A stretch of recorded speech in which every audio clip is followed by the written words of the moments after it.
ദൈവത്തിൻ്റെ അതിപരിശുദ്ധ നാമം വാഴ്ത്തപ്പെടുമാറാകട്ടെ. അനുഗ്രഹപൂർണമായ മറ്റൊരു ദിവസം കൂടി നമുക്ക് ദൈവസന്നിധിയിൽ നിൽക്കുവാൻ സ്വർഗം അവിടുന്ന് ഇടയാക്കിയതിനായിട്ട് ഞാൻ ദൈവത്തെ മഹത്വപ്പെടുത്തുന്നു.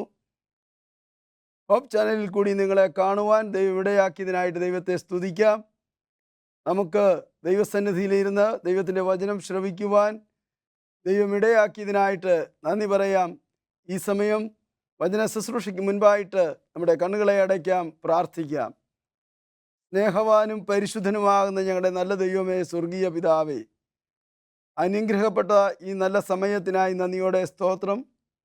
അങ്ങയുടെ മക്കൾ വചനം ശ്രവിക്കുവാനായി കടന്നു വന്നിരിക്കുന്നു. ദൈവം അവരോട് കൂടെ ഇരിക്കണമേ. അവർ കേൾക്കുന്നതായ വചനങ്ങൾ ഹൃദയത്തിൽ സംഗ്രഹിച്ചുകൊണ്ട് ഒരു നല്ല ജീവിതത്തിനായി ഒരുങ്ങുവാൻ സ്വർഗം ഇടയാക്കണം. എല്ലാവിധ നന്മകളാൽ നിറയ്ക്കണം. മാനവ മഹത്വം അവിടുന്ന് എടുക്കണം. സകലതും ഞങ്ങൾക്കായി ജീവൻ വെടിഞ്ഞ യേശുവിൻ നാമത്തിൽ തന്നെ, ആമേൻ. ഇന്ന് നിങ്ങളോടൊപ്പം പങ്കുവയ്പ്പാനായിട്ട് ആഗ്രഹിക്കുന്നത് walk by faith not by sight. കാഴ്ചയാലല്ല വിശ്വാസത്താലത്രേ നാം നടക്കുന്നത്. കാഴ്ചയാലല്ല വിശ്വാസത്താലത്രേ നാം നടക്കുന്നത്. 2 കൊരിന്ത്യർ 5:7 വാക്യം എല്ലാവർക്കും സുപരിചിതമായ വാക്യമാണ്. ഈ ഒരു വാക്യത്തെക്കുറിച്ച് നാം ചിന്തിക്കുകയാണ് എങ്കിൽ ഇത് ഒരു വ്യക്തിയുടെ ജീവിതത്തെ, അല്ലെങ്കിൽ ഒരു വ്യക്തി എപ്രകാരമായിരിക്കണമെന്നും അവൻ ദൈവവുമായിട്ടുള്ളതായ ബന്ധത്തിൽ എപ്രകാരം ജീവിക്കണമെന്നും ദൈവം തൻ്റെ ജീവിതത്തിൽ എത്രമാത്രം മാറ്റം വരുത്തിയിരിക്കുന്നു എന്നും ദൈവികമാകുന്ന നടത്തിപ്പ് എപ്രകാരം ആവശ്യമാണ് എന്നും ദൈവികമാകുന്ന ഹിതത്തിന് എത്രമാത്രം പ്രാധാന്യമുണ്ട് എന്നും ആ വ്യക്തിയുടെ അവസരങ്ങളും കാഴ്ചപ്പാടുകളും വ്യക്തിബന്ധങ്ങളും സാമൂഹ്യ ബന്ധത്തിലുള്ളതായ ഇടപാടുകൾ ഇവയൊക്കെയും വളരെ ആഴത്തിൽ പഠിക്കുവാൻ, ഇവയൊക്കെയും കൂടുതൽ ആഴത്തിൽ വിലയിരുത്തുവാൻ സാധ്യമാകുന്ന ഒരു വചനമാണ് നാം ഇന്ന് വായിച്ചു കേട്ടത്. കാഴ്ചയാലല്ല വിശ്വാസത്താലത്രേ നാം നടക്കേണ്ടത്. ഒരു ദൈവ പൈതലിനെ സംബന്ധിച്ചിടത്തോളം ഏറ്റവും മർമ്മപ്രധാനമായിട്ടുള്ളതായ ഒരു കാര്യമാണ് തൻ്റെ വിശ്വാസം എപ്രകാരം നിലനിർത്തിക്കൊണ്ട് പോകുവാൻ സാധ്യമാകുമെന്നും തൻ്റെ വിശ്വാസത്തിൽ ദൈവവുമായിട്ടുള്ള തൻ്റെ ബന്ധം അതത്ര ഈടുറ്റതാണ് എന്ന് വിലയിരുത്തപ്പെടുവാനും ഇടയാക്കുന്നതെന്നാണ്. വേദപുസ്തകത്തിൽ ഏതാണ്ട് 100-ൽ പരം പ്രാവശ്യം ഇപ്രകാരമുള്ള വിശ്വാസത്തിൻ്റെ ശക്തിയെക്കുറിച്ചും വിശ്വാസം എപ്രകാരം നയിക്കണമെന്നതിനെക്കുറിച്ചൊക്കെയും വിലയിരുത്തിയിട്ടുണ്ട്. നാം ഓരോരുത്തരും ഓർത്തിരിക്കേണ്ടത്, നമ്മുടെ വിശ്വാസം എന്ന് പറയുന്നത് അത് വ്യക്തി ജീവിതത്തിൽ ഏറ്റവും ആഴത്തിൽ വേരൂന്നുമ്പോൾ മാത്രമേ ഒരു വ്യക്തിക്ക് യഥാർത്ഥമായ വിശ്വാസി എന്ന് പറയുവാൻ, അഭിമാനിക്കുവാൻ സാധ്യമാകുകയുള്ളൂ. നമ്മുടെ ഓരോരുത്തരുടെയും ജീവിതത്തിൽ വിശ്വാസത്തിന് വളരെയധികം പ്രാധാന്യമുണ്ട്. ഏത് പ്രവൃത്തി ചെയ്യണമെങ്കിലും, എന്ത് കാര്യങ്ങൾ നേടണമെങ്കിലും അതിനൊക്കെയും ആവശ്യം, അതിൻ്റെ അടിസ്ഥാനം എന്ന് പറയുന്നത് വിശ്വാസമാണ്. വിശ്വാസമില്ലാതെ നമുക്ക് ഒരു പ്രവൃത്തിയും ചെയ്യുവാൻ സാധ്യമല്ല. ജീവിതത്തിൻ്റെ സമസ്ത മേഖലകളിലും വിശ്വാസത്തിന് അതിൻ്റേതായ പ്രാധാന്യമുണ്ട്. വിശ്വാസമില്ല എങ്കിൽ നമ്മുടെ ജീവിതത്തെ നമുക്ക് മുൻപോട്ട് നയിക്കുവാൻ കഴിയുകയില്ല. ഒരു ദിവസത്തെ ഓരോ ദിനചര്യകളും നമുക്ക് നടത്തപ്പെടണമെങ്കിൽ വിശ്വാസം അനിവാര്യമാണ്. അപ്രകാരം വിശ്വാസം അനിവാര്യമായിരിക്കുമ്പോൾ നമുക്ക് പല കാര്യങ്ങളും ചെയ്യുവാൻ സാധ്യമാകും. ആ വിശ്വാസത്തിൽ കൂടി നമുക്ക് ഉറപ്പും ധൈര്യവും ലഭിക്കുന്നു. വിശ്വാസത്തിൽ കൂടി കാര്യങ്ങൾ നമുക്ക് വിവേചിച്ചറിയുവാനും തീരുമാനങ്ങൾ എടുക്കുവാനും വ്യക്തിബന്ധങ്ങളെ ദൃഢപ്പെടുത്തുവാനും സാധ്യമാകും. ആയതുകൊണ്ട് ഒരു മനുഷ്യനെ സംബന്ധിച്ചിടത്തോളം അവൻ ഏത് തുറയിലാണോ, ഏത് തലത്തിലാണോ ജീവിക്കുന്നത്, യാതൊരു വിധമായ പ്രതികൂലങ്ങളും ഇല്ല. മറിച്ച് അവൻ ഏറ്റവും പ്രധാനമായിട്ടുള്ള ഘടകം അവന് വിശ്വാസമുണ്ടായിരിക്കണം. ഓരോ കാര്യങ്ങളും ഓരോ പ്രവൃത്തികളും ചെയ്യുമ്പോൾ അതിൽ വിശ്വാസത്തിൽ അടിയുറച്ചുകൊണ്ട് വേണം ചെയ്യുവാൻ. അപ്രകാരം ചെയ്യുമ്പോൾ മാത്രമേ തനിക്ക് കാര്യങ്ങളുടെ പൂർത്തീകരണത്തിലേക്ക് എത്തിച്ചേരുവാൻ സാധ്യമാകുകയുള്ളൂ. വിശുദ്ധ വേദപുസ്തകം പരിശോധിക്കുമ്പോൾ ഏതാനും വ്യക്തികളെ ഇന്ന് പകൽക്കാലം നാം കാണുവാൻ പോവുകയാണ്. യോശുവയുടെ പുസ്തകം 24-ാം അധ്യായം അതിൻ്റെ 15-ാമത്തെ വാക്യം.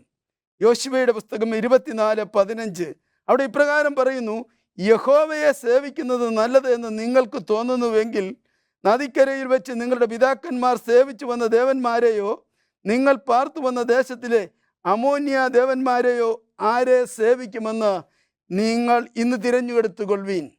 യോശുവ ഇസ്രായേൽ മക്കളെ നയിക്കുവാനായിട്ട് തിരഞ്ഞെടുത്തതിനു ശേഷം തന്നോടൊപ്പം ഉണ്ടായിരുന്നതായ ജനത്തെക്കുറിച്ചുള്ളതായ എല്ലാ വിവരങ്ങളും, അവരെപ്രകാരമുള്ളവരാണ്, അവരുടെ ജീവിത രീതി എങ്ങനെയാണ്. കാരണം മിസ്രയീമിൽ നിന്ന് ഈ ജനത്തെ വിളിച്ച് വേർതിരിക്കുന്ന നാൾ മുതൽ മോശയോടൊപ്പം ഈ ഇസ്രായേൽ മക്കളോടൊപ്പം ഉണ്ടായിരുന്ന വ്യക്തിയായിരുന്നു യോശുവ. യോശുവയെ സംബന്ധിച്ചിടത്തോളം നേതൃത്വ നിരയിലേക്ക് താൻ ആക്കപ്പെടുന്നതിന് മുൻപ് തന്നെ ഈ ജനത്തിൻ്റെ എല്ലാ പ്രവൃത്തികളും അറിയാമായിരുന്നു. അവരുടെ ഓരോ ചലനങ്ങളും അറിയാവുന്ന വ്യക്തിയായിരുന്നു. മോശയ്ക്ക് ഒരു താങ്ങായി തണലായി എപ്പോഴും കൂടെ ഉണ്ടായിരുന്ന വ്യക്തിയായിരുന്നു. എന്നാൽ മോശയുടെ മരണശേഷം ദൈവം യോശുവയെ തിരഞ്ഞെടുക്കുമ്പോൾ യോശുവയ്ക്ക് ഒരു വലിയ ദൗത്യം ഏൽപ്പിക്കുകയാണ്. ഈ ജനത്തെ മുൻപോട്ട് നയിക്കുവാനുള്ളതായ ഉത്തരവാദിത്വം, അവർക്ക് കനാൻ ദേശത്തിൽ എത്തിക്കുവാനുള്ള ഉത്തരവാദിത്വം, അവർക്ക് പാർക്കുവാനുള്ളതായ ആ സ്ഥലം അത് അവർക്ക് പകുത്ത് നൽകേണ്ടതായ ഉത്തരവാദിത്വം, ഈ കാര്യങ്ങളൊക്കെയും യോശുവയെ ഏൽപ്പിച്ചപ്പോൾ ഒരു നേതൃത്വത്തിലേക്ക് കടന്നു വരുന്ന സാഹചര്യം, ആ നേതൃത്വ നിരയിലായിരിക്കുമ്പോൾ, ഒരു നേതാവായിരിക്കുമ്പോൾ താൻ എപ്രകാരമായിരിക്കണം എന്ന് യോശുവയ്ക്ക് നല്ലവണ്ണം അറിയാമായിരുന്നു. ഈ ജനം എപ്രകാരമുള്ളവരാണ് എന്ന് യോശുവയ്ക്ക് അറിയാമായിരുന്നു. അവരുടെ സ്വഭാവം എപ്രകാരമുള്ളതാണ് എന്ന് യോശുവയ്ക്ക് അറിയാമായിരുന്നു. അതുകൊണ്ട് യോശുവ പറയുകയാണ് ഈ ജനത്തോട്, നിങ്ങൾ യഹോവയെ സേവിക്കുന്നത് നല്ലത് എന്ന് നിങ്ങൾക്ക് തോന്നുന്നുവെങ്കിൽ നദിക്കക്കരയിൽ വെച്ച് നിങ്ങളുടെ പിതാക്കന്മാർ, അഥവാ അവർ യാത്ര ചെയ്തു പോന്ന് യോർദാൻ കടക്കുന്നതായ സമയത്ത്, യോർദാൻ അപ്പുറത്ത് നിന്നായിരുന്ന സമയത്ത് എങ്ങനെയായിരുന്നു അവിടുത്തെ നമ്മുടെ പിതാക്കന്മാരൊക്കെയും അവർ പാർത്തു വന്നിരുന്ന ദേശത്ത് അവർ അന്യദൈവങ്ങളെ ആരാധിക്കുകയും അവർ ദൈവത്തെ മറന്ന് ജീവിക്കുകയും യഹോവയായ ദൈവത്തിൻ്റെ നടത്തിപ്പിനെക്കുറിച്ച് ചിന്തിക്കാതെയും ഇരുന്ന ജനമായിരുന്നു എന്ന് കാണുവാൻ സാധ്യമാകും. അതുകൊണ്ട് പറയുകയാണ്, നിങ്ങൾ അവരുടെ ഒരു അവസ്ഥയിലല്ല പോകേണ്ടത്. രണ്ടാമത് പറയുന്നത് എന്താണ്? ഇപ്പോൾ നമ്മൾ പാർത്തു വരുന്ന അമോര്യരുടെ ദേശത്തെ അവരുടെ ദൈവത്തെയാണോ നിങ്ങൾ ആരാധിക്കുവാൻ പോകുന്നത്? ആരെയാണ് നിങ്ങൾ ആരാധിക്കുവാൻ പോകുന്നത് എന്നുള്ളത്, അല്ലെങ്കിൽ ആരെയാണ് നിങ്ങളുടെ ദൈവമായി തിരഞ്ഞെടുക്കുവാൻ പോകുന്നത്, അതിനൊരു തീരുമാനം നിങ്ങൾ എടുക്കണം. ആ തീരുമാനം നിങ്ങൾ എടുത്താൽ മാത്രമേ തുടർന്നുള്ളതായ നാളുകളിൽ ഞാൻ നിങ്ങൾക്ക് നേതൃത്വം നൽകുവാൻ സാധ്യമാകുകയുള്ളൂ. അല്ലെങ്കിൽ എൻ്റെ തീരുമാനം, ഞങ്ങളെടുത്തതായ തീരുമാനം ഇപ്രകാരമാകുന്നു എന്ന് പറഞ്ഞിട്ട് അതിൻ്റെ അവസാന ഭാഗത്തേക്ക് കടന്നു വരുമ്പോൾ പറയുകയാണ്, ഞാനും എൻ്റെ കുടുംബവുമോ ഞങ്ങൾ യഹോവയെ സേവിക്കും. ഞങ്ങൾ യഹോവയെ സേവിക്കുവാനായിട്ട് തീരുമാനമെടുത്തിരിക്കുകയാണ്. ഈ തീരുമാനമെടുത്ത സ്ഥലം ശേഖേം എന്ന് പറയുന്ന സ്ഥലത്ത് വെച്ച് അത് ദൈവവുമായിട്ട് ഒരു ഉടമ്പടിയാകുന്നു എന്ന് കാണുവാൻ സാധ്യമാകും. പ്രിയ ദൈവമക്കളെ, നമ്മൾ ഓരോരുത്തരും ഓർത്തിരിക്കേണ്ടത്, നമ്മുടെ ജീവിതത്തിൽ നാം തീരുമാനങ്ങൾ എടുക്കുമ്പോൾ അത് ദൈവ മുൻപാകെ ഏറ്റവും ഒരു പ്രതിഷ്ഠയായിട്ട് കാണേണ്ടിയിരിക്കുന്നു. ഏത് പ്രതിസന്ധി ഘട്ടങ്ങളെയും നമുക്ക് തരണം ചെയ്യണമെങ്കിൽ തീരുമാനങ്ങൾക്ക് അതിൻ്റേതായ പ്രാധാന്യമുണ്ട്. അതുകൊണ്ട് നമ്മൾ എന്താണ് ചെയ്യേണ്ടതെന്ന് ചോദിച്ചാൽ, ദൈവത്തിൻ്റെ സന്നിധിയിൽ എപ്പോഴും കാര്യങ്ങളെ എടുത്ത് കാണിക്കത്തക്കവണ്ണം, അല്ലെങ്കിൽ ദൈവത്തോട് ആലോചന ചോദിക്കത്തക്കവണ്ണം ഉള്ള ചിന്താഗതികൾ നമുക്കുണ്ടായിരിക്കണം. ഇവിടെ ദൈവത്തിന് ഒരു ബഹുമാനം കൊടുക്കുകയും ദൈവത്തിന് അനുസരണ കൊടുക്കുകയും ചെയ്യുന്ന പ്രക്രിയയാണ് ദൈവത്തോട് ആലോചന ചെയ്യുക എന്ന് പറയുന്നത്. നമ്മൾ പലപ്പോഴും എടുക്കുന്ന തീരുമാനങ്ങൾ ദൈവത്തോട് ആലോചന ചെയ്യുകയില്ല. അത് കാണിക്കുന്നത് നമുക്ക് ദൈവത്തോടൊരു ബഹുമാനമില്ല എന്നാണ്.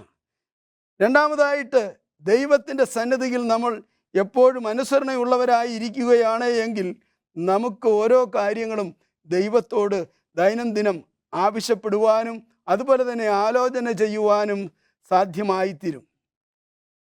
ഈ ജനത്തോട് പറയുകയാണ്, നിങ്ങളുടെ തീരുമാനം എന്താണ് എന്ന് നിങ്ങൾ അറിയിക്കണം. മുൻപോട്ട് പഠിക്കുകയാണെങ്കിൽ, അതേ അധ്യായം മുൻപോട്ട് വായിക്കുകയാണെങ്കിൽ 16, 17, 18 വാക്യങ്ങളൊക്കെയും വായിക്കുമ്പോൾ അവിടെ ജനം ഒന്നും തന്നെ സംസാരിക്കുന്നതായി നമുക്ക് കാണുവാൻ സാധ്യമല്ല.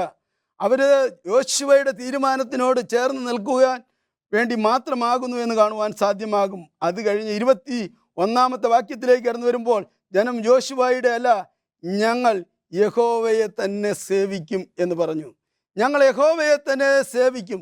നിങ്ങളുടെ തീരുമാനം എന്താണോ ആ തീരുമാനം അത് അനുസരിക്കുവാൻ ഞങ്ങളും പ്രാപ്തരാകുന്നു എന്ന് പറയുകയുണ്ടായി. പ്രിയമുള്ളവരെ, ഒരു നേതാവായി വന്നതായ മനുഷ്യൻ അവൻ എടുത്തതായ തീരുമാനം, ആ തീരുമാനത്തെ അനുസരിച്ചുകൊണ്ട്, അല്ലെങ്കിൽ ആ തീരുമാനത്തിൽ ഉറച്ചു നിന്നുകൊണ്ട്, ആ തീരുമാനം അവരോട് ആശയവിനിമയം പോലെ കൈമാറിയപ്പോൾ അവർ പറയുകയാണ്, അല്ല, ഞങ്ങളും യഹോവയെ തന്നെ സേവിക്കും. നമ്മുടെ ഓരോരുത്തരുടെയും വ്യക്തി ജീവിതത്തിൽ നാം ആയിരിക്കുന്ന മേഖലകളിൽ, ഒരു ഉദാഹരണത്തിന് നമ്മുടെ കുടുംബം എടുക്കാം. നമ്മുടെ കുടുംബങ്ങളിൽ തീരുമാനങ്ങൾ എടുക്കുമ്പോൾ വ്യത്യസ്തമാകുന്ന അഭിപ്രായങ്ങൾ എല്ലാവർക്കും ഉണ്ടാകും. എന്നാൽ അതിൻ്റെ ഏറ്റവും അൾട്ടിമേറ്റായിട്ട്, അതിൻ്റെ ഫൈനലായിട്ടുള്ള ഒരു തീരുമാനം എന്ന് പറയുന്നത് പലപ്പോഴും ആ കുടുംബനാഥൻ്റെതായിരിക്കും.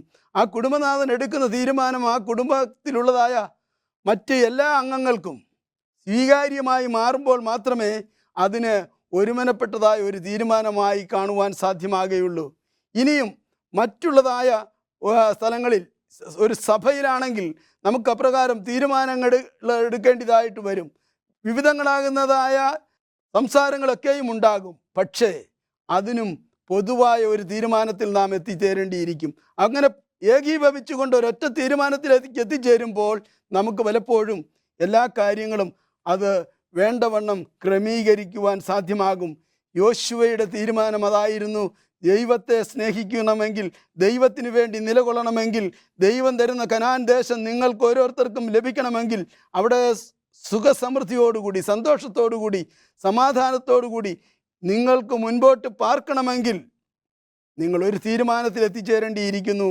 അത് ദൈവത്തിൽ ആശ്രയം വെച്ചുകൊണ്ട് ജീവിക്കണം. പ്രിയമുള്ളവരെ, മറ്റൊരു കഥാതന്തു കൂടി ഞാൻ നിങ്ങൾക്ക് പങ്കുവയ്പ്പാൻ ആഗ്രഹിക്കുകയാണ്.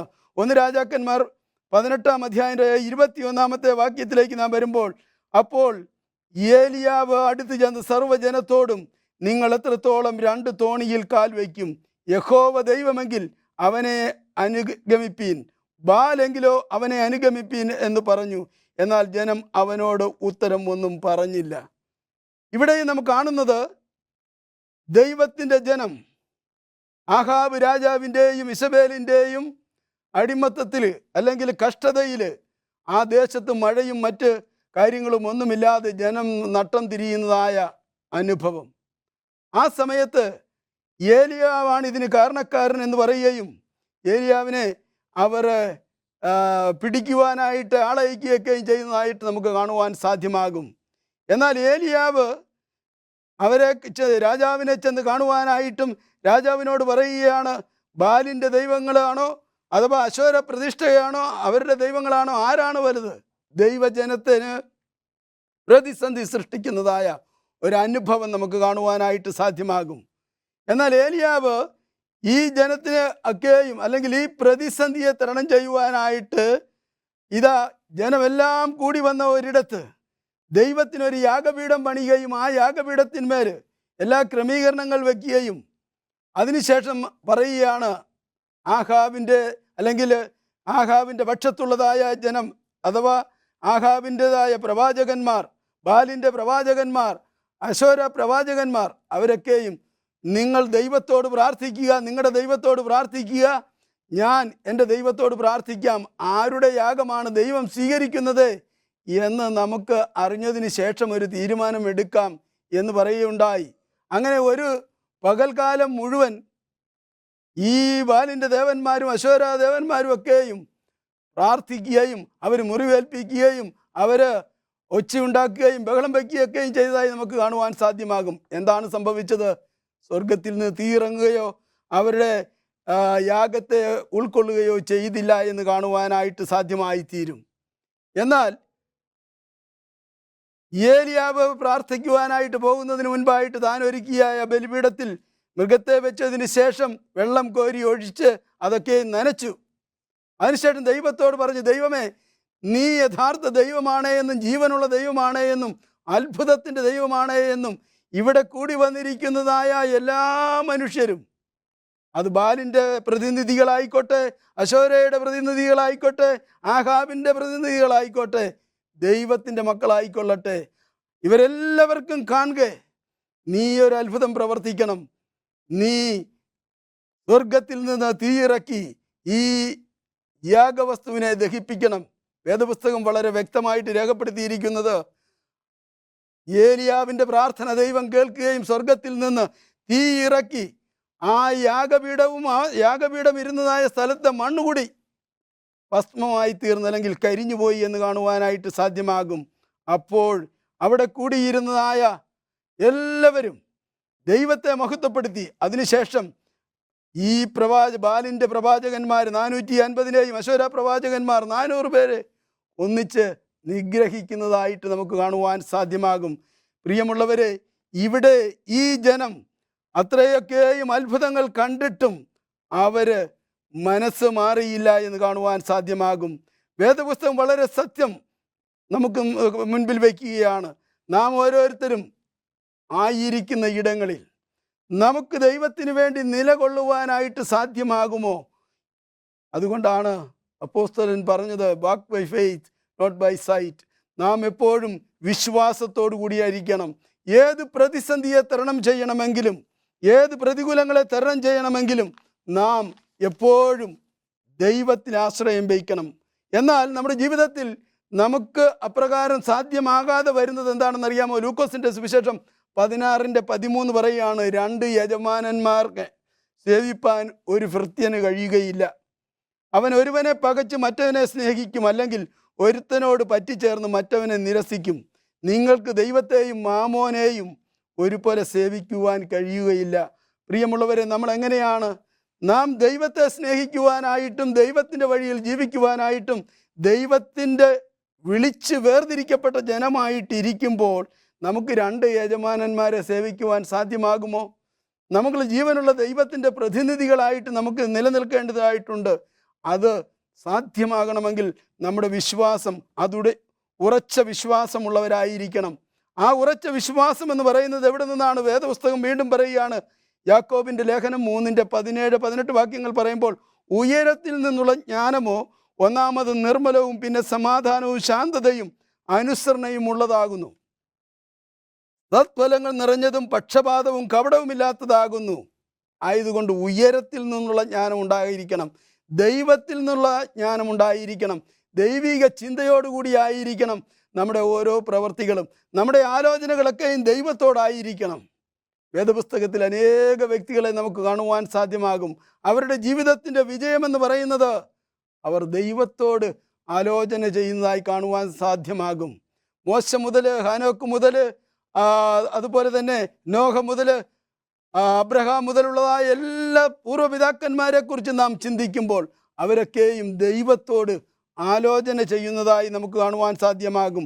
അതുകൊണ്ട് നാം ഓർത്തിരിക്കണ്ടേ, നാം ദൈവത്തോട് ആലോചന ചെയ്യുകയാണെങ്കിൽ ദൈവത്തിൻ്റെ സമാധാനം നമുക്ക് ലഭിക്കുകയും ദൈവികമാകുന്ന നടത്തിപ്പ് ലഭിക്കുകയും ചെയ്യും. അതുകൊണ്ട് 18-ാമത്തെ വാക്യം പറയുന്നാൽ, സമാധാനമുണ്ടാക്കുന്നവൻ സമാധാനത്തിൽ വിതച്ച് നീതി എന്ന ഫലം കൊയ്യും.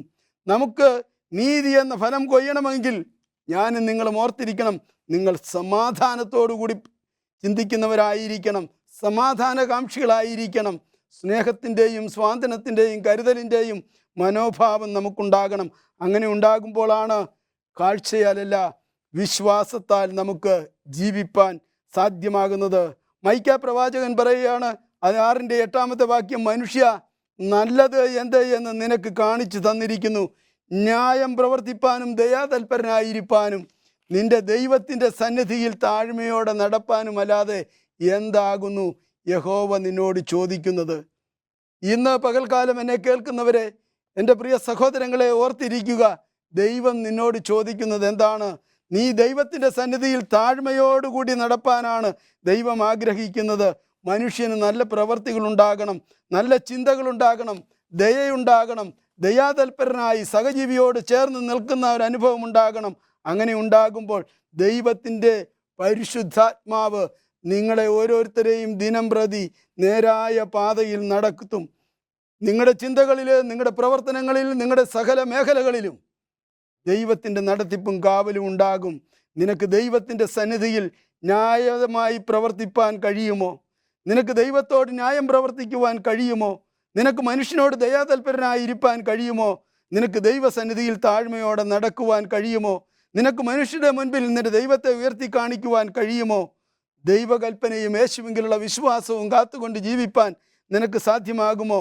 അങ്ങനെ നമ്മുടെ ഒരു ജീവിതം ക്ഷമയും സന്തോഷവും സമാധാനത്തോടൊപ്പം തന്നെ ദൈവസന്നിധിയിൽ താഴ്മയുള്ളവരായി, ന്യായം പ്രവർത്തിക്കുന്നവരായി, ദയാതൽപരരായിട്ട് ദൈവത്തെ മാത്രം മുൻനിർത്തിക്കൊണ്ട് ജീവിപ്പാൻ എനിക്കും നിങ്ങൾക്കും സാധ്യമായാൽ നമ്മുടെ ഓരോരുത്തരുടെയും ജീവിതം അത് യേശു ക്രിസ്തുവിൽ കേന്ദ്രീകൃതമായി നമുക്ക് മറ്റുള്ളവരിലേക്ക് കടന്നു ചെല്ലുവാനും അനേകരെ രക്ഷയെങ്കിലേക്ക് നയിപ്പാനായിട്ടും സാധ്യമാകും.